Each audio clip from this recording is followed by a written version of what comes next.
இன்னைக்கு நான் சொல்ல போகிறது பார்த்தீங்கன்னா a case study of one word. அந்த ஒன் வேர்ட் பார்த்தீங்கன்னா நம்ம லைஃப்பில் பயங்கர ஹாப்பினஸ் க்ரியேட் பண்ணும். பட் அதே வேர்டு இன்னும் 2 கம்பெனிக்கு பார்த்தீங்கன்னா ஒரு பெரிய லீகல் வார், அதுவும் 25 வருஷமாக அந்த லீகல் வார் நடந்திருக்கு. அது என்ன வேர்ட் பார்த்தீங்கன்னா செலிப்ரேஷன். இந்தியாவை பொறுத்த வரைக்கும் செலிப்ரேஷன்ஸ் பார்த்தீங்கன்னா எவ்ரி மந்த்துமே இருக்குது. நமக்கு நிறைய பண்டிகைகளும் இருக்குது, பர்த்டேஸ் இருக்குது, ஆனிவர்சரிஸ் இருக்குது, இந்த மாதிரி நிறைய செலிப்ரேஷன்ஸ் இருக்குது. அந்த செலிப்ரேஷன் டைமில் நம்ம என்ன பண்ணுறோம், ஸ்வீட்ஸை நிறையா கொடுக்குறோம். அந்த ஸ்வீட்டையே சாக்லேட்டாக மாற்றணும்னு நினச்ச கம்பெனி தான் கேட்பரிஸ். அவங்க மட்டும் இல்லைங்க, மார்ஸுங்கிற இன்னொரு கம்பெனியும் கூட. அந்த 2 கம்பெனியுமே சேர்ந்து இந்த செலிப்ரேஷன் டைமில் ஒரு சாக்லேட் கிஃப்ட் ஹேம்பரை ஷேர் பண்ணுங்க அப்படின்னு சொல்லி ஆரம்பித்த மார்க்கெட்டிங் ஸ்ட்ராட்டஜி தான் இந்த செலிப்ரேஷன். ஆனால் இந்த டேர்மை யூஸ் பண்ணிக்கிட்டே இருக்கும்பொழுது 2 கம்பெனிக்குள்ளே ஸ்லோவாக அந்த ட்ரேட்மார்க் வார் ஸ்டார்ட் ஆகுது. அந்த ட்ரேட்மார்க் வார் ஸ்டார்ட் ஆன பிறகு அவங்க என்னென்ன ஆக்ஷன்ஸ் எடுத்தாங்க, அதுக்காக எந்த கோர்ட்டுக்கு போனாங்க, கோர்ட் என்ன டெசிஷன் கொடுத்துச்சு, அந்த டெசிஷன்ஸ் மூலமாக ஒரு ஆண்டர்பிரெனியூவர் என்ன பிஸ்னஸ் லெசன் கற்றுக்கணுங்கிறத பற்றி தான் இந்த வீடியோவில் டீட்டெயில்டாக டிஸ்கஸ் பண்ண போகிறோம். நான் ரோஹிணி ஸ்ரீ, உங்கள் corporate lawyer from Lee Intelligentsia private limited.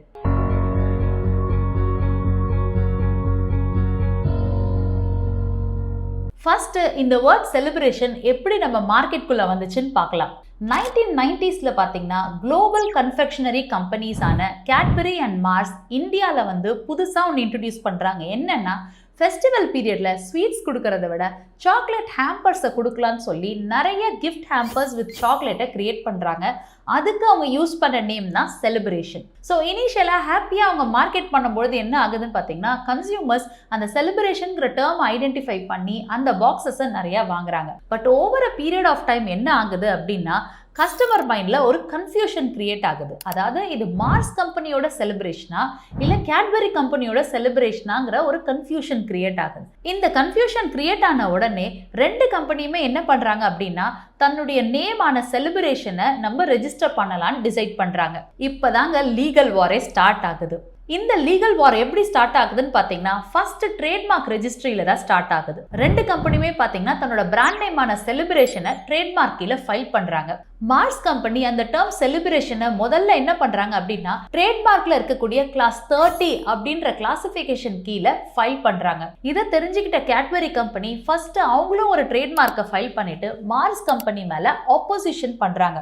ஆப்போசிஷன்னா என்னன்னு பார்த்தீங்கன்னா, ட்ரேட்மார்க் ரெஜிஸ்ட்ரேஷன்ல ட்ரேட்மார்க் ஜேர்னல் பப்ளிகேஷன் அப்படின்ற ஒரு பீரியட்ல எல்லா நேம்ஸுமே அதில் பப்ளிஷ் செய்யப்படும். யாராவது ஒருத்தங்க தேர்ட் பார்ட்டி அதுக்கு எதிர்ப்பு தெரிவிச்சாங்கன்னா அந்த ஸ்டேஜ் தான் trademark opposition. So Cadbury company trademark opposition create பண்றாங்க. மார்ஸ் கம்பெனி என்ன பண்றாங்க, கேட்பரி வச்சிருக்கக்கூடிய ஆல்ரெடி செலிப்ரேஷன் அப்படின்ற நேமுக்கான ரெக்டிஃபிகேஷன் ஃபைல் பண்றாங்க.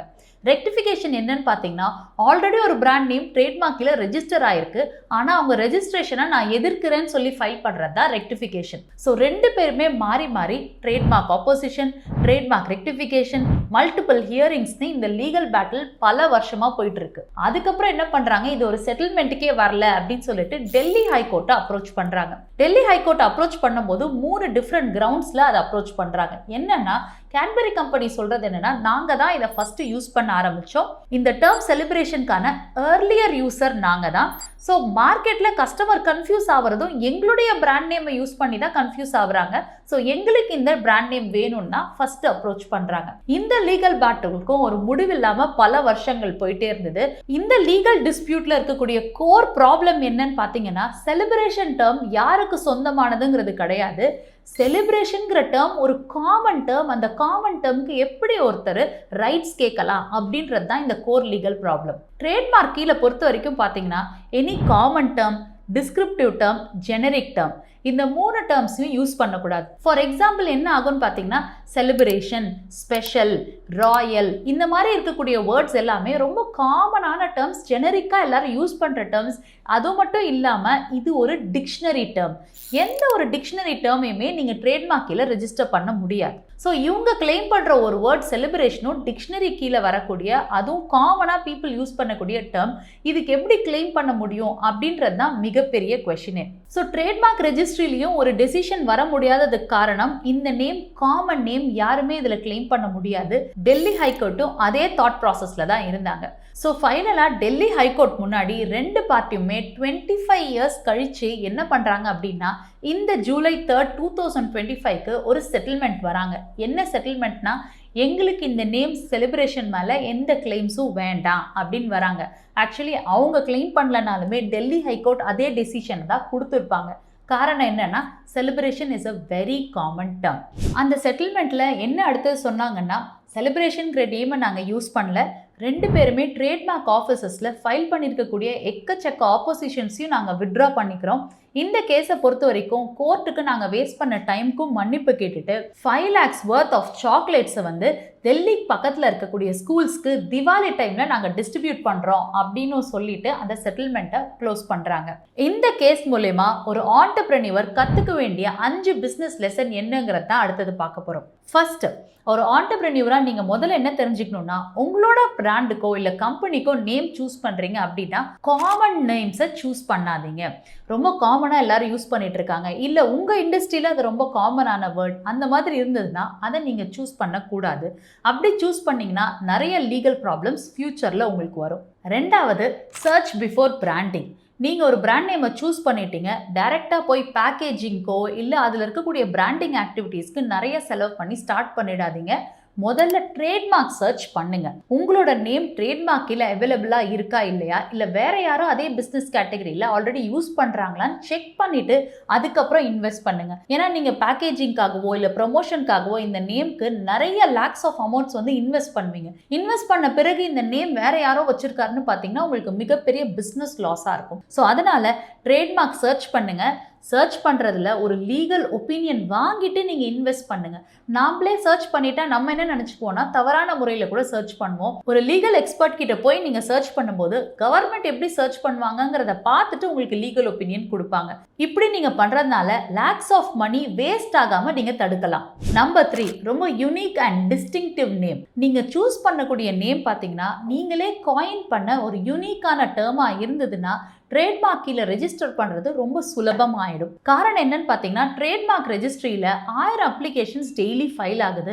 நிறைய காமன்ஸ், டிஸ்கிரிப்டிவ் நேம்ஸ் எல்லாம் ஃபைல் ஆகிறதுனால ட்ரேட்மார்க் அப்ளிகேஷன்ஸ் ரிஜெக்ட் ஆகுது.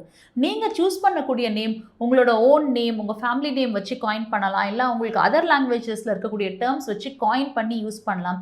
இப்படி நீங்கள் யூனிக்காக ஐடென்டிஃபை பண்ணுறதுனால 2 அட்வான்டேஜ் இருக்குது. ஒன்று, ட்ரேட்மார்க்கில் ரெஜிஸ்டர் ஆகும்.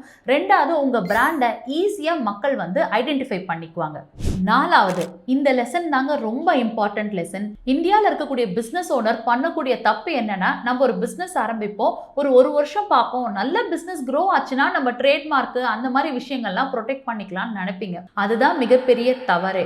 நீங்க ஆரம்பிக்கும் போதே அந்த ட்ரேட்மார்க் நேமை நீங்க ப்ரொடெக்ட் பண்ணலன்னா, நீங்க அந்த வெயிட் பண்ணக்கூடிய அந்த 1 year டைம் பீரியட்ல வேற யாராவது அதை ரெஜிஸ்டர் பண்ணிட்டாங்கன்னா அதன் பிறகு உங்க பிசினஸ் க்ரோ ஆனாலும் நீங்க அந்த பிராண்ட் நேமை கிளைம் பண்ண முடியாது. இந்த மாதிரி லீகல் டிஸ்பியூட்டை நீங்க அவாய்ட் பண்ணணும்னா உங்க நேமை சூஸ் பண்ணி பிசினஸை ஸ்டார்ட் பண்ணும் பொழுதே நீங்க ரெஜிஸ்டர் பண்ணிடுங்க. இதுக்கான செலவு ரொம்ப கம்மி தாங்க.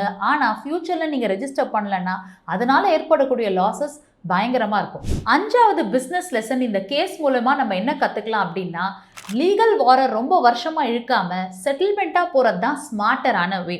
உங்களுக்குமே ட்ரேட்மார்க் இருக்கும், ட்ரேட்மார்க்கில் சில டிஸ்பியூட்ஸ் எல்லாம் இருக்கும், வேற யாராவது காப்பி பண்ணி யூஸ் பண்ணிட்டு இருப்பாங்க. முதல்ல நீங்கள் எடுத்தோடனே லீகல் ஆக்ஷனுக்கு நீங்கள் போகிறதுக்கு முன்னாடி ஃபர்ஸ்ட் அந்த அதர் பார்ட்டியோட நெகோஷியேட் பண்ணுங்க. என்ன டேர்ம்ஸ்க்கு வர முடியும்னு பாருங்க. எந்த டேர்ம்ஸ்க்குமே செட்டில்மெண்ட் வரல அப்படின்னா லீகல் டிஸ்பியூட்டை நீங்கள் அதுக்கப்புறம் நீங்கள் ஸ்டார்ட் பண்ணலாம். ஸோ இதில் இருந்து ஒவ்வொரு ஆண்டர்பிரனியரும் என்ன கற்றுக்கணும் அப்படின்னா, your brand is your asset. அதாவது உங்கள் பிராண்டு தான் உங்களோட பிஸ்னஸோட சொத்து. அந்த பிராண்டை நீங்கள் கேர்ஃபுல்லாக சூஸ் பண்ணணும், ப்ராப்பராக ட்ரேட்மார்க் சர்ச் பண்ணணும். 3வது, அதை சீக்கிரமாக நீங்கள் ரெஜிஸ்டர் பண்ணி ப்ரொடெக்ட் பண்ணணும். நீங்கள் ஒரு பிராண்ட் நேமை சூஸ் பண்ணி ட்ரேட்மார்க் ஃபைல் பண்ணணும்னு நினைக்கிறீங்க, அதுக்கான லீகல் ஒப்பீனியன் வேணும்னு நினச்சிங்கன்னா இந்த நம்பருக்கு கால் பண்ணி இன்றைக்கே கன்சல்டேஷன் எடுத்துக்கோங்க. நான் ரோஹிணி ஸ்ரீ, உங்கள் corporate lawyer from Lee Intelligentsia private limited.